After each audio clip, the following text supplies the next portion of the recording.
예. 자, 안녕하십니까? 2022 지역신문 컨퍼런스에 참석해 주신 여러분을 진심으로 환영합니다. 저는 기획 세션 2의 사회를 맡게 된 지역신문 발전위원회 위원장 류한호입니다. 오늘 참 바쁘고 어려운 가운데서도 이 자리에 참석해 주시고 또 온라인 유튜브 중계를 통해서 시청해 주시는 여러분께 깊이 감사를 드립니다. 이어지는 오늘 기획 세션 2는 업데이트를 멈춘 이유를 주제로 해서 MBC 사내벤처 딩딩 대학의 도전이라고 하는 그런 제목을 가지고서 말씀을 주시겠습니다. 발표는 MBC 기자이고 MBC 사내 스타트업인 딩딩대학의 공동 대표인 염규현님께서 발제를 해주시겠습니다. 다시 한번 말씀드립니다만은 온라인으로 해서 질문을 남겨주실 분은 질문을 남겨주시면은 발제자께서 그때 적절히 답변을 해주시겠고요. 그리고 사후에도 가능하고 사후에 또 별도로 그 발표 후에도 그 질문에 대한 답변을 해주실 수 있겠습니다. 그럼 바로 오늘 이 발제자를 모시고 업데이트를 멈춘 이유에 대해서 발표를 듣겠습니다. 네, 안녕하십니까. 저는 MBC 사내벤처 딩딩대학의 공동대표라고 위원장님께서 소개해 주셨는데 저희 세계관이 대학이다 보니까 총장을 맡고 있습니다. 사내벤처 딩딩대학의 총장 염규현입니다. 반갑습니다. 네. 막 총장하니까 막 술렁여요, 장래가. 근데 교직원의 3분의 1이 총장입니다. 예, 오해 없으시기를 바라면서 제가 유튜브 여기 지금 띄워놨거든요. 그래서 여기다가 바로 댓글 남겨주시면 제가 답변도 해드리려고 여기 실시간으로 제가 보면서 진행하겠습니다. 여기 실내에 계신 분들도 혹시 중간에 궁금한 점 있으면 손을 들고 말씀해 주시면 좀 더 편안하게 질의응답하면서 진행해 보려고 제가 일부러 무선 마이크 부탁을 드렸어요. 자, 저희가 딩딩대학 하니까 얘네 뭐 하는 애들이야? 일단 궁금하실 것 같은데 저는 MBC의 방송 기자로 입사해서 올해 13년 차 끝나가고 내년에 14년 차를 맞이합니다. 그래서 사내에서는 이제 차장급 기자고요. 그런 상황인데 도대체 딩딩대학이 뭐냐 설명을 드려야 될 텐데 그 전에 저희가 이제 이런 식으로 지금 라이브 방송도 하고 있습니다. 도대체 아니 저기 13년 차, 4년 차면 이제 조직에서 뭐 허리 한 많이 못 올라와도 허리춤 정도 이제 오는 정도의 연차인데 도대체 뭘 하고 있나 많이 궁금하실 것 같은데요. 제가 이제 기자 시절 얘기를 잠깐 하자면 제가 경제부 출입하고 이러던 시절에 경제학 교수님들을 인터뷰하러 가기 전에 항상 습관적으로 했던 게 있습니다. 뭐냐면 월스트리트 저널이나 혹은 뉴욕타임즈나 이코노미스트 이런 기사를 막 검색을 해요. 그래가지고 그날 나온 제일 따끈따끈한 걸 하나 메모를 합니다.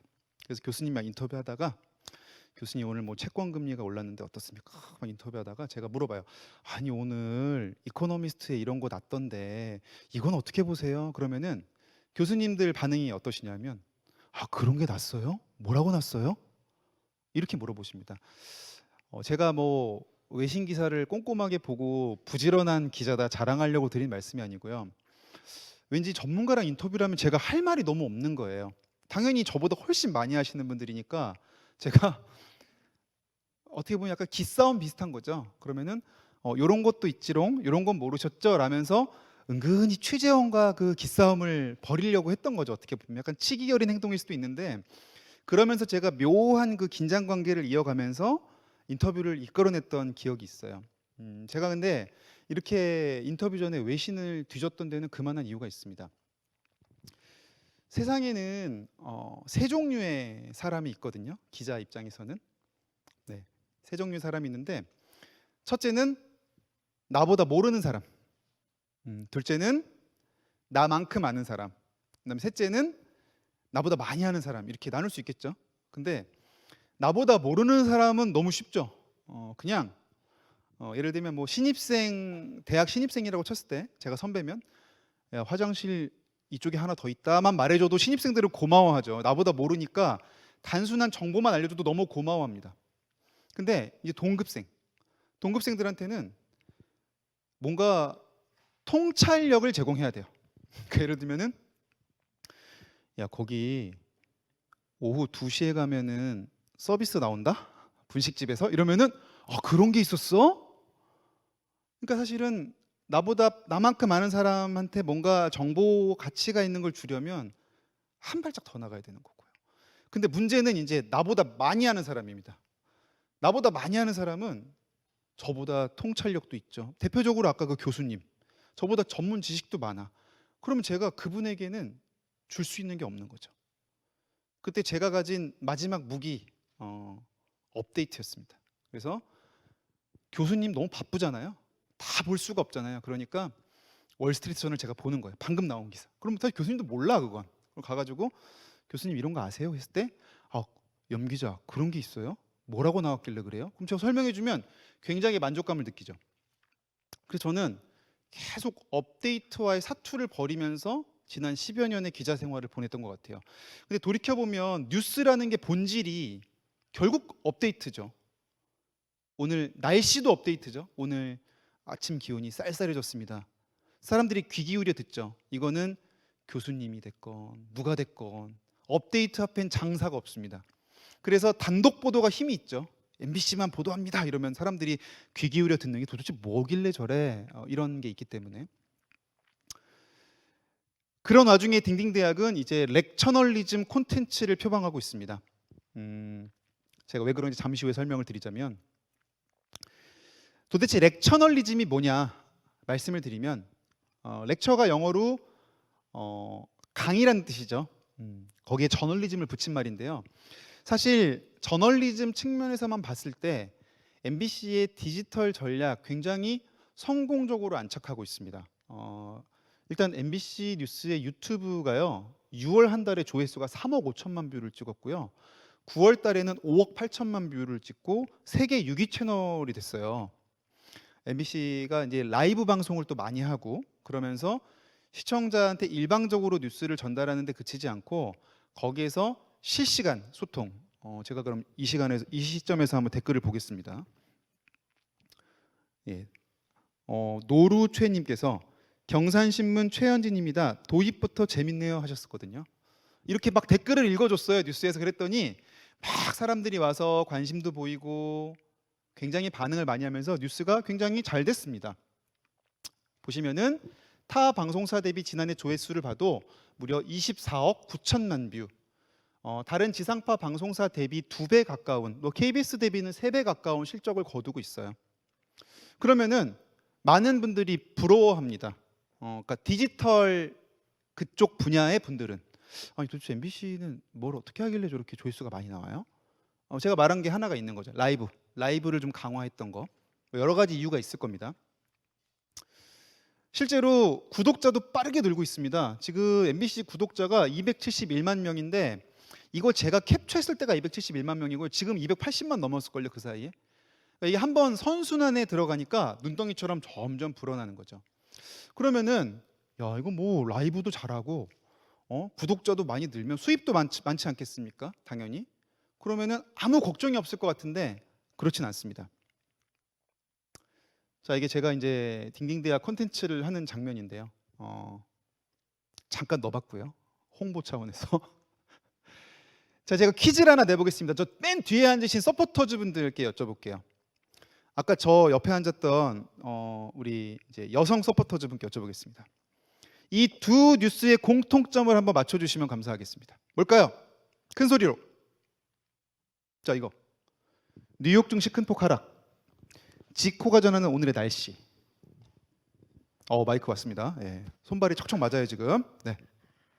일단 유튜브의 경우에는 썸네일이 굉장히 중요한데 네네. 썸네일 부분에서 시청자들이 뭔가 관심을 가질 수 있는 부분을 강조한 것 같습니다. 첫 번째는 악재들의 퍼즐이 맞춰진 것이라는 부분에서 악재들의 퍼즐이라고 하면 이게 뭐지? 하면서 시청자들이 되게 관심을 가졌을 거라고 생각을 하고요. 네네. 그리고 두 번째의 경우에는 지코가 전하는 오늘의 날씨니까 어쨌든 연예인의 경우에는 사람들의 관심이 더 높으니까 그런 부분에서 네, 사람들의 관심이 집중될 수 있는 걸 강조한 것 같습니다.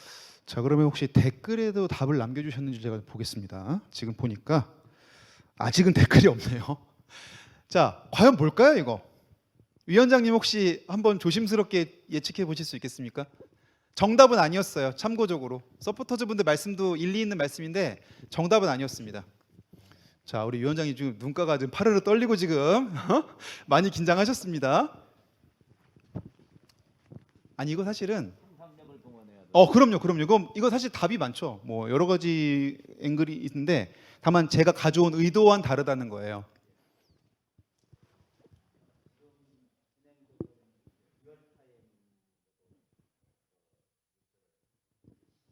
네네.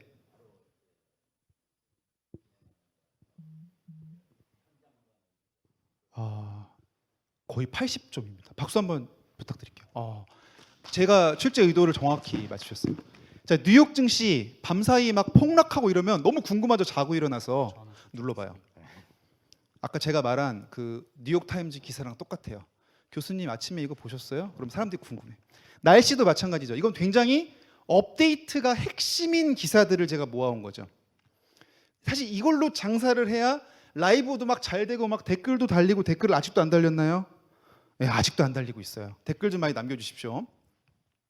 근데 이 공통점은 그렇게 업데이트에 치중하다 보니까 문제가 발생합니다. 휘발성이 너무 강해요. 그러니까 제가 교수님한테 말하는 그 순간엔 제가 우월감을 느끼죠. 교수님, 뉴욕타임즈 못 보셨죠? 저는 봤어요. 그땐 제가 막 어깨에 힘 좀 주는데 교수님이 그 정보를 듣는 순간 저한테 뭐 궁금한 게 있을까요? 더 이상? 본인이 더 경제학 지식이 풍부하고 더 사리 분별이 더 좋은데 임 기자 이제 알았네. 뭐 뉴욕 증시 5% 빠졌다는 거 아니야? 그러면 나머지는 내가 분석하면 되겠네. 그러니까 그 순간의 우월감, 그걸로 채널도 막 성장하고 자극도 주고 뭐 그것도 중요한 수입원이죠. 특히 뉴스의 본령이 업데이트 아니겠습니까? 당연히 신문이건 방송이건 당연히 중요한데 너무 허무한 거죠. 열심히 업데이트하니까 좋긴 한데 하루하루 특히 이제 증시 기사 같은 경우에는요. 이거 1시간 지나면 값어치가 없어지죠.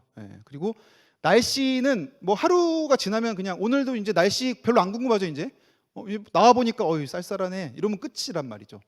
근데 그 날씨를 취재하기까지는 새벽에 야근자가 4시 반에 기상청 통보가 나고 막 통화해갖고 나름대로 업데이트 열심히 해서 올려서 조회수 잘 먹었으나 그 이후에 이 정보값은 굉장히 바닥으로 떨어지는. 그러니까 사실은 제가 이제 10년여 기자 생활도 저보다 이제 훨씬 경륜과 경험이 많은 선배님들도 많이 계신 자리에서 좀 어떻게 보면 외람된 표현일 수 있겠지만 좀 허무하다라고 할까요? 이거 업데이트 참 재밌고 저도 사실은 뭐 저는 이게 단독 기사를 많이 쓰는 기자는 아니었습니다. 전 주로 기획 기사를 좋아했는데 아주 자잘한 단독이 몇 개 있었어요. 근데 그때도 기분 되게 좋죠. 왜냐면 기자실이 막 술렁거리고 막 연락 오고 야 이거 뭐야 이거 받아도 돼? 막 이러면은 뭐 기사 보면 되지 뭘 물어봐. 막 이러면서 제가 큰 체하기도 하고 그게 다 이제 업데이트가 가져다준 힘이었으나 그 업데이트는 굉장히 휘발성이 강했고요. 그래서 우리 뉴스를 활용하되 좀 휘발되지 않는 거를 해보자라는 게 저희 딩딩대학의 출발점이었습니다. 그래서 한번 보고 많은 뉴스 영상들, 지역 신문 같은 경우에는 이제 과거 신문 기사들이 되겠죠. 이걸 어떻게 활용해서 이걸 교재로 만들어 보자, 강의로 한번 팔아보자라는 게 저희가 표방한 렉처널리즘이었습니다. 이제 왜 렉처널리즘이 나온지 이해하시겠죠? 자, 한번 이렇게 이해까지 하셨는지 여쭤봤는데 아직도 질문은 없습니다. 신지율님께서 궁금증 유발하셨어요. 약간 딜레이가 있는 것 같죠? 지금 막 퀴즈 풀고 계신 것 같아요. 우리 아까 다 풀었던 거 위원장님이. 그래서 저희가 발제를 했어요. 안에서 주말 뉴스 한번 만들어 보겠습니다. 테스트로 한 8분만 주십시오. 8분이면은 보통 뉴스 세 꼭지니까 신문 원고지 지면으로는 한 몇 매쯤 될까요? 이거 꽤 큰 거죠. 예, 사회면 기사 한 3블록을 터준 거예요. 주말 섹션에서. 근데 이게 나름 터졌습니다. 저희는 뭘 봤냐면 이게 경제 유튜버 슈카인데 슈카가 이 메모장 띄워놓고 이렇게 끄적끄적하면서 방송을 해요. 근데 저희는 슈카가 말했던 내용들이 다 영상 자료로 있어요.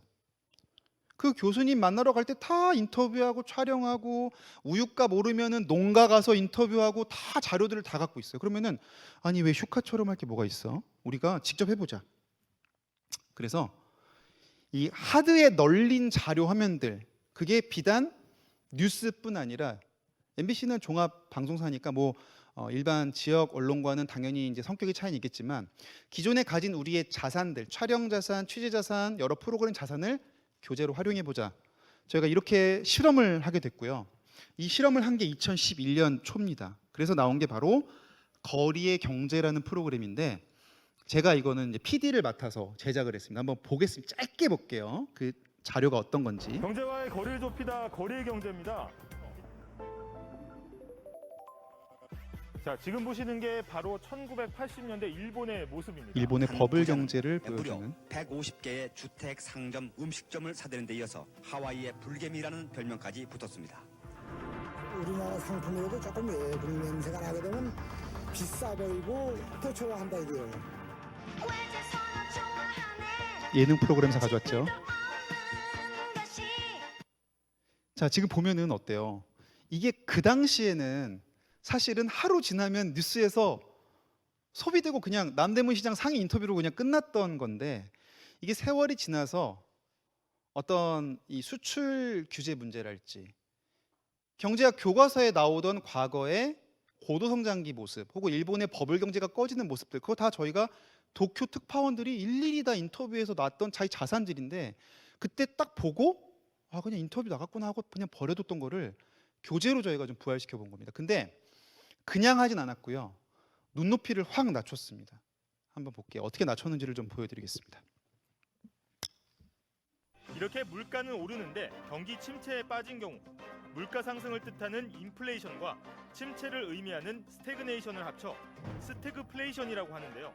이런 해안을 영어로 쇼어라고 하는데요. 기업이 이렇게 낮은 비용을 찾아 자국 해안 밖으로 나가는 걸 오프쇼어링. 이렇게 나갔던 공장들이 다시 돌아오는 현상을 리쇼어링이라고 부릅니다. 그렇죠. 그러니까 과거의 실증 자료에다가 개념 설명은 굉장히 쉽게 사실 이거 해변가 드론 스케치는 우리 주말에 오늘 뭐 여름에 뭐 더위를 막바지 더위를 즐기러 인파들 나왔습니다. 그럴 때 쓰는 거고 아까 그 에버랜드 롤러코스터는 당연히 헬기에서 우리 주말 스케치 같은 거 할 때 이제 타타타타타타타타타 마지막 가을이 아쉽기라도 한 듯 뭐 아이들이 웃습니다. 뭐 이런 거 기사 나가잖아요. 주말 스케치 기사. 거기에 썼던 그림들에다가 이런 개념들 설명을 한번 붙여본 거죠. 그래서 이 두 개를 붙여서 저희가 거리의 경제라는 코너를 만들었는데 저희가 그 외장하드가 아니죠. 이제 MBC 서버를 뒤지다가 보니까 어떤 자료도 있냐면요. 1920년대 그 미국 대공황 당시에 루스벨트 연설이 있어요. 무려 MBC 그 자료에. 그러니까 미국 특파원들이 현지에서 수집한 필름들도 있겠죠. 근데 이런 게 사실은 그냥 교과서에 나오는 교과서의 사진으로만 나오던 게 저희가 동영상 자산이 다 있었던 거죠. 그래서 야 이거는 그냥 이거 그냥 맨큐의 경제학인데? 그래서 저희가 계속 컨텐츠 계속 만든 거예요. 그래서 만들었더니 어떤 일이 벌어졌냐면 댓글을 좀 보겠습니다. 아이랑 공부하고 있는데 교재로 너무 좋아서 잘 봤습니다. 기자님, PD님 응원합니다. 뭐 저도 포함돼 있죠. 그리고 두 번째, 나쁜 인플레이션 알기 쉽게 영상으로 잘 설명해 주셔서 감사합니다. 그리고 이거 학교 수업 때 틀어주셔서 봤는데 너무 쉬웠어요. 저희가 취재를 했습니다. 저희가 또 기자니까 야, 이거 어느 학교야? 그래서 취재가 결과가 나왔습니다. 이렇게 이게 이제 충청 지역의 한 고등학교인데 자유령 사립고에서 경제학 개념을 이해하는 너무 좋다고 교재로 쓰고 있는 거예요. 그걸 보면서 저희가 확신을 했죠. 야 이거 시장 반응이 있구나. 그리고 저 같은 경우에는 사실 거래 경제라는 걸 하기 전에 로드맨이라는, 혹시 로드맨 보신 적 있나요? 로드맨이라는 이렇게 현장을 다니면서 취재하는 또 기획 아이템을 했었거든요. 근데 그 기획 아이템이 저는 이제 제가 이제 여기 수도권과 가까워 쓰레기 몰빵당한 도시 이런 것도 했지만 청주 했었고 전국을 다니면서 지역 균형 발전 문제를 제가 취재를 많이 했었거든요. 근데 이게 깜짝 놀란 겁니다, 저희가. 왜냐하면 저희 이제 카메라 기자의 이제 자녀분이 오늘 아빠한테 얘기한 거예요. 아빠 오늘 학교에서 수업 시간에 아빠 이름 나왔다? 뭔 소리야? 이 초등학교 수행평가 교재로 또 쓰이고 있어요. 저희 로드맨이 사회 문제를 다각적으로 다루다 보니까 이 토론 주제로 쓰기 너무 좋은 거예요. 근데 단 핵심은 이거죠. 굉장히 눈높이를 낮춰서 좀 쉽게 갔다는 거. 로드맨들 보면은 혹시 모르시는 분들도 계시겠지만 굉장히 그 사회 문제를 굉장히 말랑하게 하지만 무거운 주제를 가볍게 다루는 저희가 포맷이었거든요. 그래서 여기 보면은 이제 로드맨을 보고 의견을 찾아서 써내는 게 수행평가. 근데 거기 보면 저희 카메라 기자 바이라인 올라가잖아요. 거기 이제 자기 아빠가 있었던 거죠. 그러니까 야, 이거 아빠가 촬영한 건데 이걸로 숙제를 해? 그럼 아빠가 갔다 온 얘기도 해주고 이러면서 저희가 어깨에 힘이 잔뜩 들어간 거죠. 그래서 이렇게 방송 뉴스 자산이 얼마든지 교육 콘텐츠가 될 수 있구나. 그래서 저희가 만들기로 했고, 저와 같이 공동 대표를 맡고 있는 양효걸 기자는 경제학 분야의 전문성을 갖고 있습니다. 그래서 저희가 이 사내벤처에 지원을 하게 됐고요. 그래서 1등을 했습니다.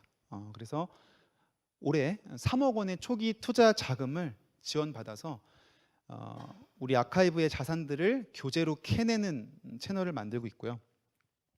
다만 여기서 중요한 거는 저희 맨 마지막 줄입니다. 학술적 지식을 바탕으로 콘텐츠를 기획하는 게 중요한 거죠.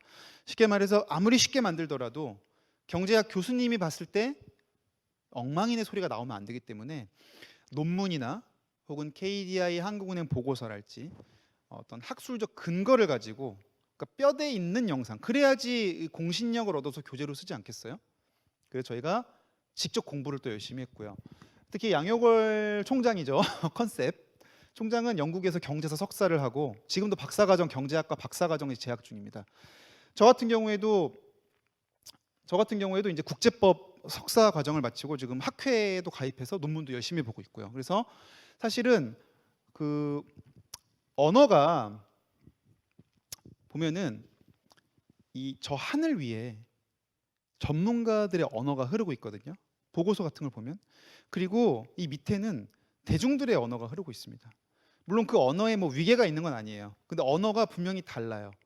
그럼 여기선 전문가들은 전문 용어들을 많이 쓰게 되죠. 용어가 사실 어떻게 보면은 진입장벽을 만들어주는 거잖아요. 저희가 그래서 그 용어 속으로 들어간 거예요. 직접 학계에 몸을 담으면서 그 용어들을 보고 방송 기자는 늘 하는 게 이만한 두꺼운 보고서를 1분 30초로 요약하는 거를 계속 해왔다 보니까 그 학계의 용어를 물꼬를 터서 일반 대중들이 쉽게 이해할 수 있도록 우리가 가교 역할을 하자는 게 저희 딩딩대학의 시발점이었고요. 그래서 겉보기에는 굉장히 대학생 같아 보이진 않죠. 나이가 있기 때문에. 하지만 후드티도 입고 굉장히 가벼운 형식으로 저희가 시작을 한 겁니다. 근데 우리만 독자적으로 한 거냐? 그렇진 않아요. 실제로 다른 나라 공영 방송들도 비슷한 고민을 하고 있습니다. 미국 CNN 같은 경우에는 CNN 필름스라고 해가지고 영화사를 가지고 있습니다. 그러면은 얘네들이 무슨 봉준호 감독을 영입해서 뭐 기생충을 만드냐? 그건 아니고요. CNN이 가진 여러 사실관계를 촬영했던 여러 가지 자산들이 있지 않겠습니까? 그런 것들을 가지고 이런 다큐멘터리 필름을 만드는 거죠. 예를 들면 걸프전 때 맨날 특파원들이 가서 리포트 하잖아요. 이라크 전쟁도 마찬가지고 시리아 공습, IS. 미국 언론들은 전 세계 분쟁 지역에 거의 다 가다 보니까 자료 우리보다 훨씬 많겠죠. MBC보다도. 그러니까 이런 걸로 영화도 만들 수가 있는 거죠. 그래서 실제로 이런 걸 사업화하고 있고 BBC 같은 경우에는 아예 BBC 스쿨스라고 해서 뭐 뽀뽀뽀보단 수준이 높아 보이는데 어린이 프로그램도 만들고 있고요. 역시 공영방송사들은 아무래도 전국 인프라를 갖추고 있다 보니까 자산들이 좀 많은 장점을 활용해서 이런 걸 하고 있더라. 그래서 우리도 이런 시도를 해보자라는 게 딩딩대학이었습니다. 이렇게 말하면 사실은 이제 여기 많이 이제 이걸 보고 계신 분들은 그럼 지역 언론 같은 경우 어떤 자산이 있는지 많이 궁금해하실 텐데 지금 노루최님께서 거리의 경제 진짜 호평받은 코너죠. 그거 하셨었구나. 제가 자랑이라 한번 읽었습니다. 질문은 아직 없고요. 그래서 할 텐데 저는 이제 오늘 이제 드리고 싶은 말씀은 이런 거죠. 결국은 우리가 가진 자산이 분명히 있을 거고 그 자산에 예를 들면은 과거의 역사적인 스토리를 발굴해서 무언가 할 수 있는 그런 것들을 좀 찾아보는 게 어떻게 보면 저희의 도전의 본질이었다는 얘기를 이제 좀 길게 해드리는 거고요. 그래서 저희는 국내 최초의 렉처널리즘 콘텐츠 기업을 표방하고 있습니다. 단 문제가 있었어요. 그렇게 많은 그 하드 사실은 이게 너무 찾기가 힘들거든요. 아니 60년 동안 쌓인 자료를 지금 저는 사실은 제 노트북에 파일도 정리가 잘 안 돼요. 그리고 제 스마트폰 사진도 정리가 잘 안 되는데 심지어 방송사가 지금 이 순간에도 어디선가 다 촬영 계속하고 있거든요. 오늘 벌어진 일들 커버하려고 매일매일 들어오는 물도 많고 정리가 너무 어렵다 보니까 저희가 이제 과기부 사업을 수주했어요. 그래서 인공지능 기술을 이용해서 그거를 찾는 것들을 연구도 했고요. 그래서 이렇게 지금 이제 이거는 탐 크루즈 얼굴을 잡아내는 건데 기존에는 우리가 색인이라고 하죠. 이렇게 키워드로 검색해서 찾던 데서 좀 벗어나서 탐 크루즈 얼굴을 주고 야, 얘 나온 장면 좀 찾아봐 해가지고 찾는 방식을 저희가 연구해서 지금 기술을 고도화하고 있고요. 제가 이 자료를 넘길 때만 해도 아직 그 콘텐츠 박람회 참석 전이었는데 이번에 국제 콘텐츠 박람회 프랑스에서 열렸거든요. 제가 직접 다녀왔는데 거기에서 다른 방송사들에게 이 시스템을 보여줬고 비슷한 고민을 안고 있는 방송사나 제작사의 한 12곳과 저희가 MOU도 체결했습니다. 그러니까 사실은 문제의식은 되게 비슷한 거죠. 이 내가 가진 자산을 어떻게 하면 활용해야 되는지에 대한 고민은 다 있는데 그런 방법론을 저희가 이제 고민하다 보니까 앞으로 우리랑 계속 좀 머리 맞대 보자라는 의견을 저희가 들을 수 있었고요. 그래서 저희가 이제 2분 45초짜리 아카이브 6초 만에 분석하고 또 37분짜리 고화질 다큐도 10분 만에 처리하고 이런 식으로 어쨌든 그걸 활용하는 건 좋은데 어떻게 활용할지를 저희가 이렇게 좀 모색을 해서 연구도 한 거고요. 그래서 그걸로 만든 작품들을 저희가 유튜브에 올리고 있습니다. 실제로. 그래서 쉽게 말하면은 저희 회사 자산이 울창한 숲이라면 그 나무를 깎아서 목각 인형을 만들기로 해본 거고요. 근데 그 목각 인형 만들려니까 너무 힘들어서 그냥 톱으로는 안 되니 인공지능 전기톱을 개발했다 이렇게 보시면 되겠습니다. 그래서 그 전기톱을 이용해 만든 영상들을 올린 거고요.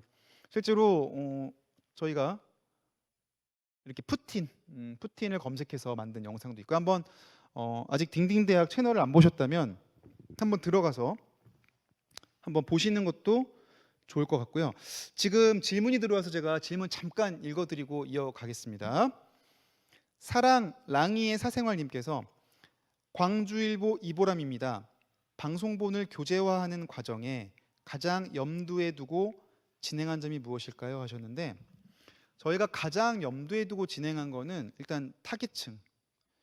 아까 말한 대로 저희가 방송은 예를 들어서 우리가 스태그플레이션을 설명한다고 할 때 아까처럼 막 롤러코스터 설명 복잡하지만 인터뷰 하면은 요새 월급은 안 오르고 그냥 기름값만 올라요. 이게 1980년대, 70년대 후반 그때 오일 쇼크 있었잖아요. 우리 그때 인터뷰들이거든요. 그냥 그걸 보여주면 직관적으로 이해할 수가 있고요. 그 당시에 예를 들면 이런 거죠. 오일 쇼크 당시에 흔적들이 남아 있어요. 그때 아파트의 엘리베이터가 홀수층만 있습니다. 전기 아껴야 된다고 그래가지고 건축 허가가 그렇게 나요. 그런 영상들 보여주면 그냥 야, 저때 에너지 가격 때문에 저랬구나.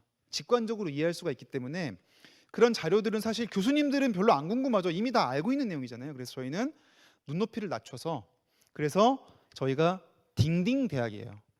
초딩, 중딩도 이해할 수 있는 교양 공부. 그래서 딩딩이 그 딩딩입니다. 질문에 답변이 되셨는지 모르겠습니다. 다시 돌아가자면 그래서 저희가 이렇게 콘텐츠를 제공했고요. 그래서 방송 아카이브를 이용하되 쉽고 재밌게 만드는 게 목표였고요. 당연히 문해력이 좀 부족한 MZ 세대를 타겟으로 했습니다. 이런 말하면은 듣는 MZ들 좀 기분 나쁠 수 있죠. 아니 뭐 우리가 뭐 바보야? 이럴 수 있는데 사실은 이거는 MZ 세대가 뭐 세대론이 문제는 아니고요. 일단 유튜브 시대가 오게 되면서 지금 독서량이 줄어든 거는 팩트거든요. 그렇다 보니까 굉장히 짧은 콘텐츠를 반복적으로 소비하고 스토리의 맥락을 이해하는 능력이 떨어진다는 저희가 교육부 용역 연구 보고서도 참고했고요. 그런 걸로 다 내부 설득을 사실 했습니다. 그래서 저희가 한 10분 정도, 사실 10분이 굉장히 긴 거거든요. 아직 요새 쇼츠는 막 50초짜리도 막 보고 이러는데 10분짜리 굉장히 긴 건데 한번 우리가 10분 정도 한번 앉혀놓고 해보자. 그 목표로 세운 겁니다. 그래서 실험을 했고 이런 식으로 미국보다 부자였다 폭망한 나라. 아까 그 왜 하와이의 불개미 그 영상 쓴 거예요. 하와이 건물주. 이 경우는 이제 1981년 남대문 시장 그림을 써서 당시에 그 원자재 가격 인상이 가져온 경제적 여파. 왜냐하면 지금도 원자재 가격이 오르고 있잖아요.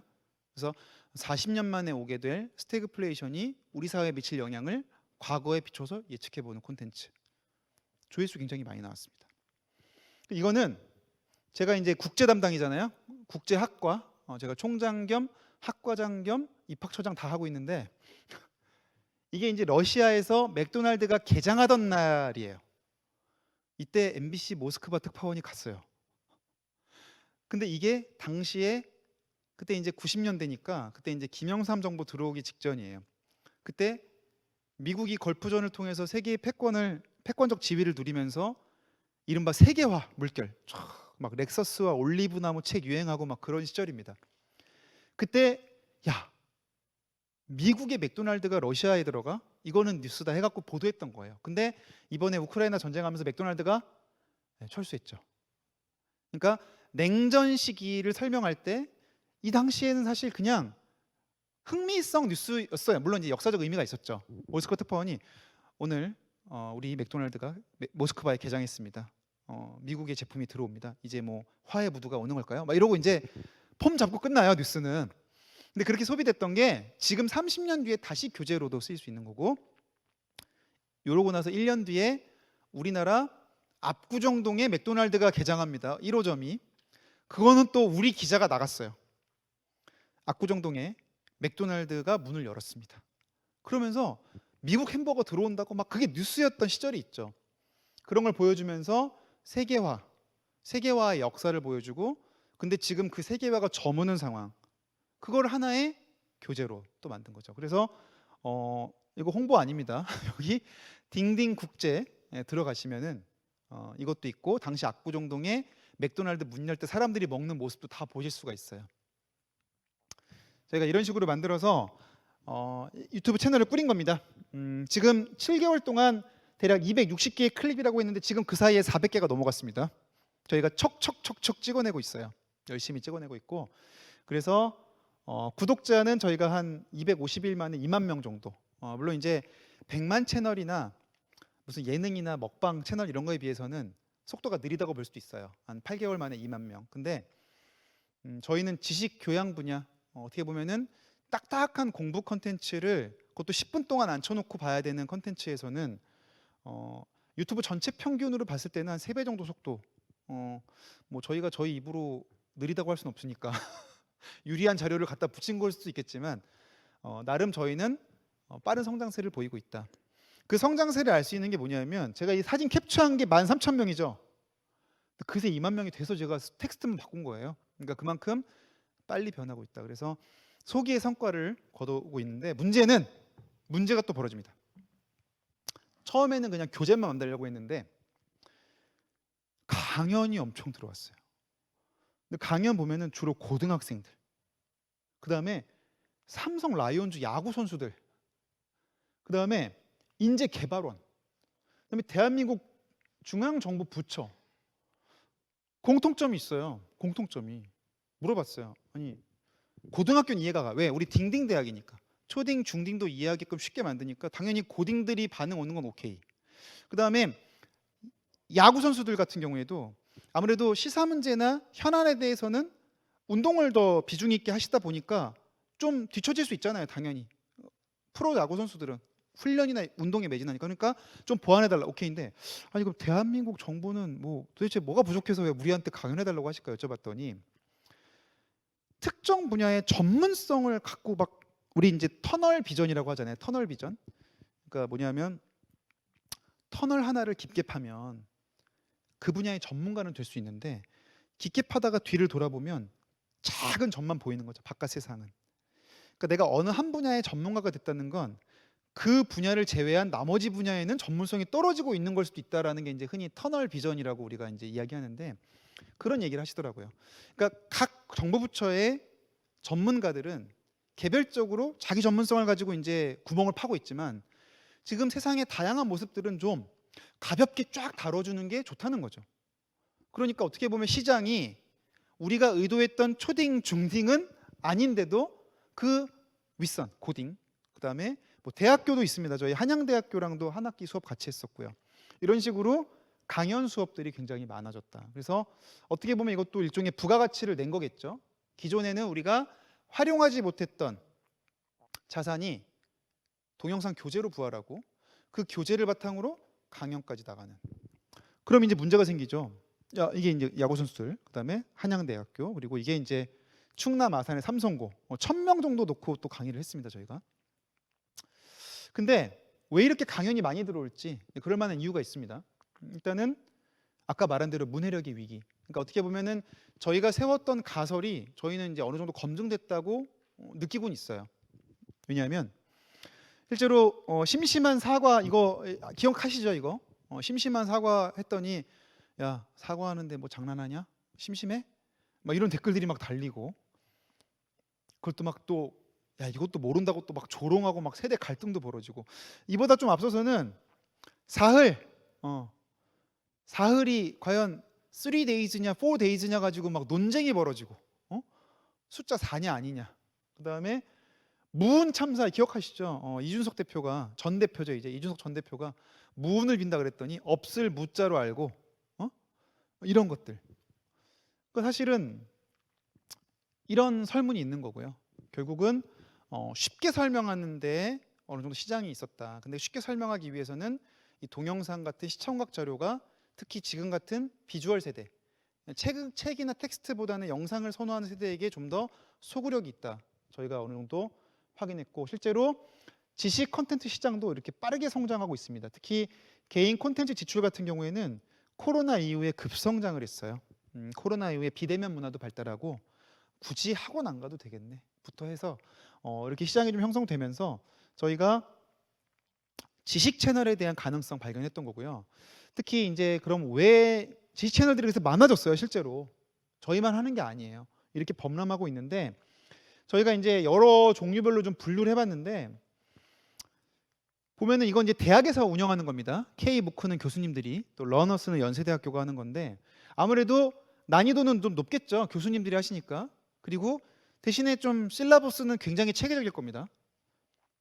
그리고 뭐 3프로TV도 어떻게 보면 지식 채널이죠. 일종의 무료 투자 정보나 뭐 주식 투자 관련된 데 특화됐다는 차이가 있지만 그리고 뭐 이런 것들 뭐 지식 플레이, 효기심, 지식 한입 이런 것들을 보면은 결국은 난이도별로 조금 이렇게 차이는 있고요. 또 이런 사이다, 뉴닉, 뭐 지식 한입 이런 거는 뭐 체계적이진 않죠. 그때그때 흥미 위주의 팝콘 컨텐츠를 만들고 있는데 우리는 이제 고민을 한 거죠. 아니 좀 체계적이면서 좀 쉽게 설명하면 어떻겠어? 그래서 저희가 바로 이 자리로 들어갔던 겁니다. 아까 그래서 광주일보 기자님께서 질문하신 게 방송본을 교재화하는데 염두에 두고 사용한 게 뭐냐 여쭤보셨는데 바로 이거. 우리가 아까 말한 대로 체계적이면서 마치 교과서를 차례대로 보듯이 목차와 구조적 완결성을 가지면서 대신에 영상 자료를 써서 굉장히 쉽게. 근데 그러려면 저희가 교과서나 논문을 이해해야 그렇게 하겠죠. 그래서 자체적으로도 이제 아카데믹한 코스웍을 하면서 같이 가는 그런 모델을 저희가 추구했던 거고요. 그래서 커리큘럼 기반의 쉬운 지식 콘텐츠를 표방하고 있는 겁니다. 저희가 그래서 이렇게 아카이브라는 거를 가운데 놓고 다양한 수익화를 시도하고 있어요. 그래서 일단 교육 콘텐츠 아까 이제 보셨죠? 교육 콘텐츠 저희가 보면은 조회수 그래프입니다. 상승세 기운이 느껴지시죠? 네, 저희는 내년이 되면 더 가파르게 올라갈 거라고 확신하고 있습니다. 그래서 성장세를 보이고 있고요. 이 유튜브라는 게 이제 이거 뭐 채널 딴 얘기긴 한데 굉장히 지수 함수로 상승하거든요. 그래서 흔히 이제 알고리즘의 어떤 그 은혜를 입었다고 표현해요. 업계에서. 그 어떤 시점이 되면 은혜를 내려줄 때가 있습니다. 그때 한번 쭉 성장하고 그걸 탄력을 받아 쭉쭉쭉 올라가는. 그래서 한 명이 100명 만들기 정말 어렵지만 100명이 200명 만드는 건 오히려 더 쉬운 그런 패턴을 보이는데 저희가 약간 그런 식의 성장. 여기 1월부터 4월까지는 좀 이런 성장을 보이다가 큰 그래프로 보면 이렇게 성장하고 있고 지금은 이게 더 많이 올라갔습니다. 저희가 그래서 딩딩대학 영상 콘텐츠는 오는 12월부터 네이버에 정식 공급을 시작하고요. 네이버의 교육 콘텐츠 계약을 해서 판매 수익도 올리고 있고요. 그래서 네이버랑도 계약이 됐고 그다음 출판 같은 경우에는 또 관심 보이고 있습니다. 아무래도 교육이고 또 초딩, 중딩, 고딩 관심 많다 보니까 저희 웅진과 아동용 전집 10권 또 성인용 교양도서 1권 이렇게 계약을 또 했습니다. 그래서 저희가 발굴한 아카이브가 또 이렇게 책으로도 나오고요. 11권이나 이거 쓰려면 힘들겠죠. 그리고 또 강연도 무시 못한다. 강연도 어쨌든 이런 대형 강연 당연히 이런 강연을 하게 되면은 당연히 도서라든지 또 당연히 이 학생들 중에 일부는 또 유튜브도 보겠죠. 선순환 구조 저희가 이런 강연 수입 실제로 이건 이제 마포구청에서 아예 시민대학에 저희가 이런 실라버스를 가지고 출강까지 했습니다. 아무래도 저희 콘텐츠가 아까 말한 대로 그냥 그때그때 화제성 있는 걸 올리는 식의 유튜브 지식 콘텐츠가 아니라 챕터 1부터 챕터 10까지 뭔가 이 계단식 어떤 논리 구조를 가지고 저희가 애초에 하나의 영상 교과서를 만들자는 취지로 출범했기 때문에 이런 식의 구성도 가능했고요. 그래서 마포구청에서 강연도 했습니다. 그래서 마포구청 같은 경우에는 이제 서울에 저희 이제 MBC가 있는 자치구예요. 실제로 중간중간 이렇게 저희 교육 영상을 틀면서 보고 설명하면서 하고 있습니다. 그리고 딩딩 클래스라고 해서 저희가 초등학생, 중학생 실제로 불러다가 가르쳐 봤어요. 그래서 실제로 콘서트도 하고 또 경남 외고에서는 수학여행을 딩딩 대학으로 왔습니다. 이런 말 하면 수학여행이 뭔 소리 할 텐데 요즘 수학여행 프로그램을 학생들이 자율적으로 짜도록 돼 있거든요. 그래서 전체 3박 4일 중에 하루는 학생들이 회의해서 짭니다. 근데 학생들이 그 반대표가 연락이 왔어요. 그 하루 중에 반나절 여기 와서 클래스 들어도 되냐고 그래가지고 저희가 외고생들 대상으로 수학여행 프로그램도 진행하고 약간 뭐 여행사 같기도 하죠. 이렇게 하니까. 그래서 이거 다 저희 채널 유튜브에 콘텐츠 올라가 있습니다. 그래서 어떻게 하는지 보실 수 있어요. 레퍼런스를. 근데 저희가 이제 보다 보니까 이렇게 강연 시장이 또 기회더라고요. 실제로 지금 G세대라고 하는 그 이제 우리 다음 세대, 특히 이제 90년대생 이후의 세대들 같은 경우에는 이 오프라인 클래스에 대한 또 목마름이 있고 또 코로나 이후에 또 리오프닝 그런 것도 있기 때문에 저희는 실제로 현장에서 굉장히 이렇게 제가 지금도 해보면 제가 이제 저희 강연하듯이 일부러 하는 거예요. 제가 위원장님께 질문도 던지고 막 서포터들님 물어보고 지금 막 댓글도 확인하고 이렇게 하는 이유가 이런 걸 G세대들이 굉장히 좋아합니다. 반응형으로. 그래서 지금 제가 이렇게 딱 하듯이 지금 계속 하고 있어요. 저희가 모든 강연이나 이런 것들을. 그래서 저희가 이제 강사 부족 문제 또 사실은 저희가 강연 다녀보면 지역이 굉장히 문제입니다. 지역 학교 같은 경우에 어떤 문제가 있냐면 강사료는 고정이 돼 있어요. 교육청 예산 때문에. 근데 강사는 대부분 수도권에 많이 있어요.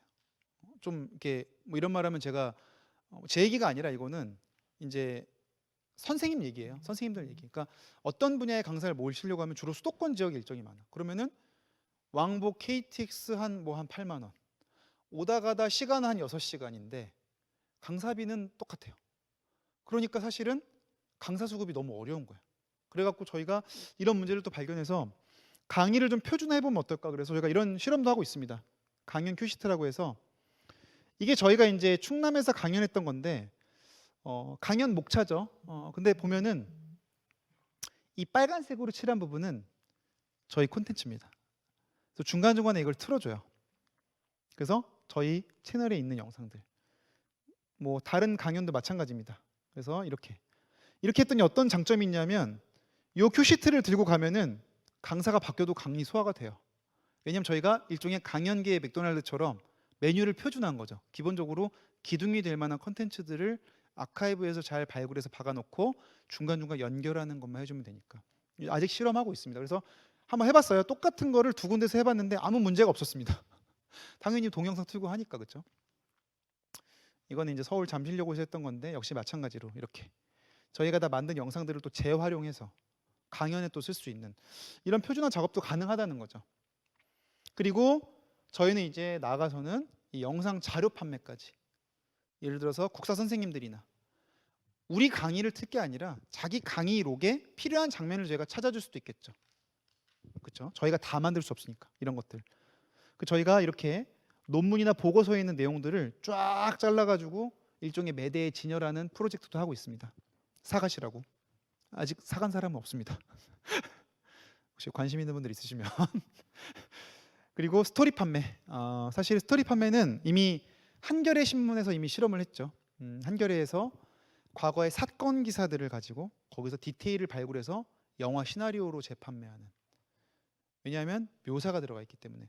우리 그 디테일의 유명한 감독님이 봉준호 감독 유명하죠. 살인의 추억. 그 농협 다이어리까지 그대로 재현했던 거 아니에요? 그 영화에서. 그런 거 사실은 신문 기사에서 지금 한겨레 사내벤처가 판매하고 있는데, 사실 방송은 그냥 화면을 주면 돼요. 이거 수리남 조봉행을 맞아서 저희가 마약 단속반 90년대 걸 찾았어요. 요 시계 브랜드 오리엔트 이런 거 영화 감독님들 입장에서 자산입니다. 그죠? 그럼 요 시계 똑같은 거 그냥 미술 감독님 드리면 돼요. 이거를 굳이 막 자료 뒤지고 문헌 뒤지고 할 필요가 없죠. 그다음에 요 누런 테이프에 마약 싸놓은 거, 이런 거 다 영화로 보면 디테일입니다. 그리고 요런 외국인이 와갖고 막 우리는 뭐도 있냐면, 심지어 사실은 90년대에는 그때 참 무도의 시대죠. 우리 선배님들 잘 아실 겁니다. 언론계 선배님들은 피의자들 막 취재했죠. 그 당시에. 그러다 보니까 다 있어요, 싱크가. 심지어 우리 그 뭡니까, 김신조 일당, 그것도 저희 다 영상이 있어요. 그러면은 그런 거를 영화화 한다고 했을 때 얼마나 좋겠습니까? 그렇죠? 이런 것도 다 자산이고요. 그리고 아까 말한 전기톱, 아까 외국 방송사들도 관심 보였다고 말씀드렸죠.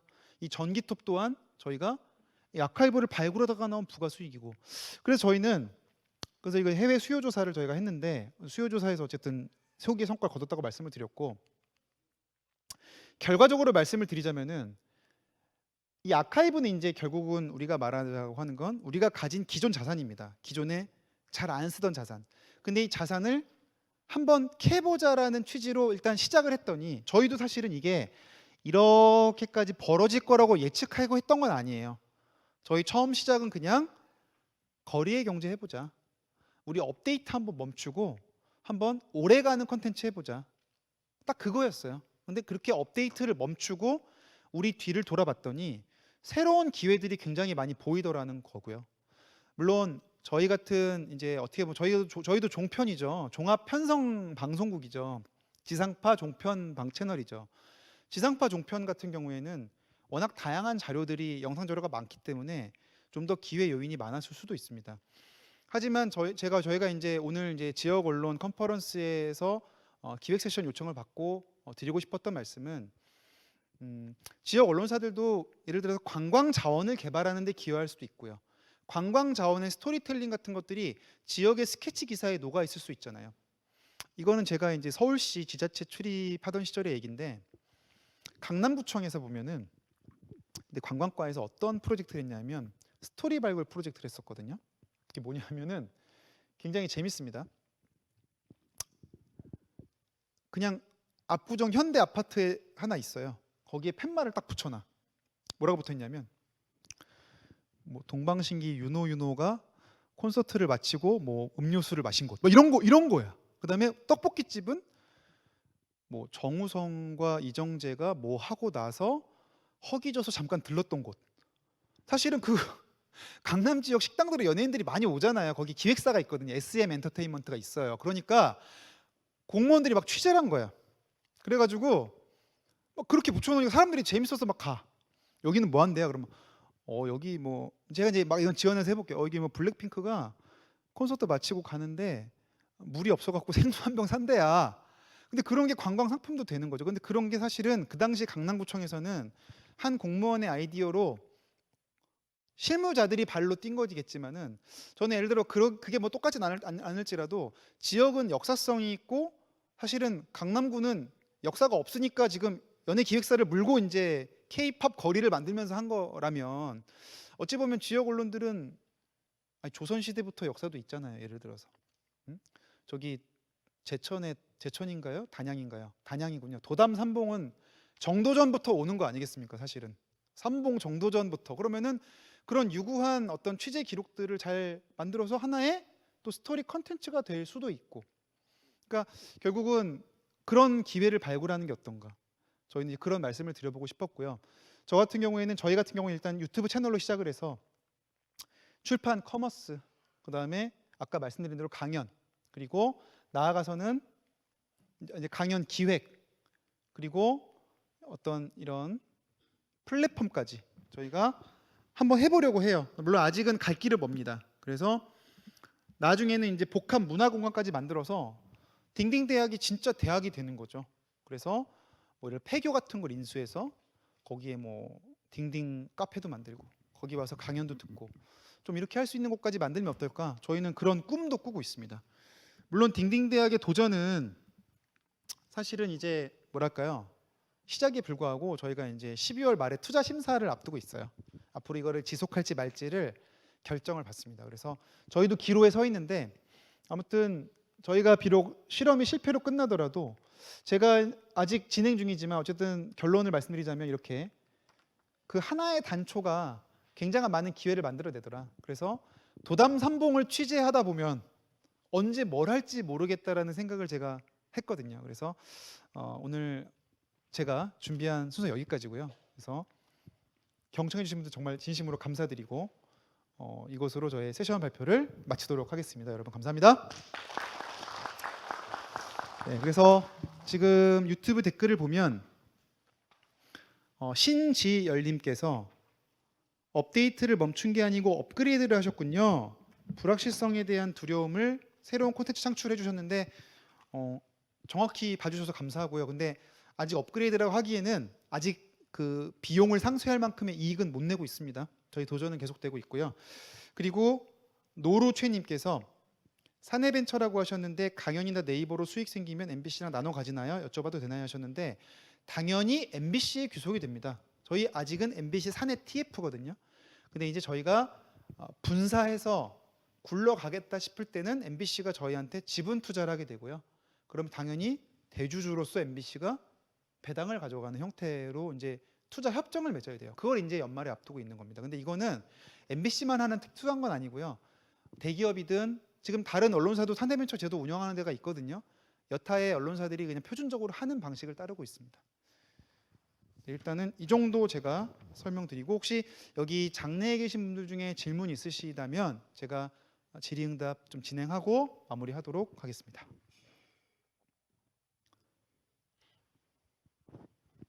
질문 없으십니까? 네. 위원장님 뭐 특별히 하실 말씀 없으십니까? 그러면은 제가 여기서 위원장님께 마이크를 넘기면서 오늘 세션 마치도록 하겠습니다. 다시 한번 감사드립니다. 저기 한 편의 드라마를 보는 것 같은 그런 발표였습니다. 처음부터 끝까지 좀 긴장 풀지 않고 잘 들을 수 있도록 해주신 참 제가 보기 이런 명강연은 좀 찾아보기 어렵겠다 할 정도로 대단히 참 인상 깊은 강의를 해주셨습니다. 뭐 혹시 저 플로어에서 질문 있으십니까? 없으시면은 제가 몇 말씀 그냥 정리하고 마칠까 합니다.